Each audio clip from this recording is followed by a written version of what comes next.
എന്നെ ഓർമ്മയുണ്ടോ? പണ്ടുമ്മയുടെ പണ്ടുമ്മാൻ്റെ ഒരു കാലേ മുറിവൊക്കെ വന്ന് വെള്ളമൊക്കെ മുറിച്ച് നാശമായി കാലെണ്ണ മുറിക്കാനായ ഒരു സാഹചര്യം ഉണ്ടായിരുന്നു.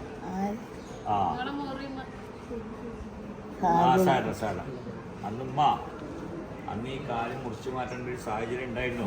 അന്ന് ഈ മക്കളൊക്കെ വന്ന് കരച്ചിലും പിടിച്ചിലായിരുന്നു. പിന്നീട് ചികിത്സയൊക്കെ ചെയ്തത് തുടങ്ങി.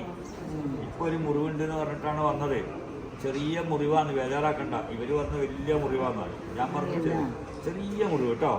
അതുകൊണ്ട് ഇനി അതെന്തായാലും ഉണങ്ങും. ഞാനല്ലേ പറയുന്നത്. അമ്മ ധൈര്യമായിട്ടിരിക്കും കേട്ടോ. ഒന്നുകൊണ്ട് ബേജാറാക്കണ്ടേ, എല്ലാം മാറും. ഇനിയില്ല, ഇനി ഇതൊന്നും ഇല്ല കേട്ടോ. ആവശ്യമില്ലാത്തല്ല അങ്ങ് പോയിക്കോട്ടെ, നമുക്ക് വേണ്ട. കേട്ടോ, ശരി കേട്ടോ.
അതെല്ലാം കൊടുത്തിട്ടുണ്ടോ വെക്കാനും പിടിക്കാനൊക്കെ?